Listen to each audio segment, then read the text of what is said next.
Most people recognize this face instantly. It's on T-shirts, posters, murals, and protest banners across the world. For some, he was a hero who fought against oppression. For others, he was a dangerous revolutionary whose ideas brought suffering. But here's the question: how did one man become one of the most recognizable symbols in human history? Before the world knew him as Che, he was Ernesto Guevara. Born in Rosario in 1928, he grew up battling severe asthma. Despite his illness, he developed a fierce determination and a love for reading. As a young medical student, he traveled across South America on a motorcycle. What he witnessed changed him forever. He saw extreme poverty, workers struggling to survive, families living without health care, and entire communities trapped in inequality. These experiences convinced him that the problems he saw were not isolated accidents. He believed they were symptoms of a larger system. And from that moment, his life took a different path. In the 1950s, Che met Fidel Castro. Together, they joined a movement to overthrow the government of Cuba. The fight was difficult. The rebels spent years in the mountains, facing shortages, danger, and constant pursuit. Yet against the odds, they succeeded. In 1959, the revolution triumphed. Che became one of the new government's most influential figures. But this is where the story becomes complicated. Supporters saw him as a man fighting for justice and equality.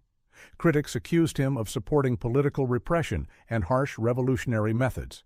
Even today, historians continue to debate his legacy. Was he a liberator, a revolutionary idealist, or something far more controversial?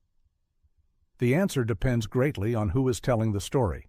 Most leaders would have stopped there. Che did not. He believed revolutions should spread beyond Cuba. He left his position of power and traveled abroad to support revolutionary movements, first to Congo, then to Bolivia. But unlike Cuba, these efforts failed. Local conditions were different, support was limited, and the revolutionary strategy that once worked no longer succeeded. In 1967, Che was captured by Bolivian forces. A day later, he was executed. He was only 39 years old. Most people expected his story to end there. Instead, something remarkable happened. After his death, a photograph taken by Alberto Corda spread around the world. The image became legendary. Over time, Che transformed from a historical figure into a symbol of rebellion, resistance, idealism, and the desire to challenge powerful systems. The irony is that millions recognize his face while knowing little about his actual ideas. His image became larger than his life, larger than his achievements, and larger than his failures. Few people in history have experienced such. Whether you view Che Guevara as a hero, a villain, or something in between, one fact remains undeniable. Very few individuals leave a mark on history powerful enough to outlive themselves. Che Guevara did, not merely as a man, but as an idea. And perhaps that is why, decades after his death, the world is still debating the meaning behind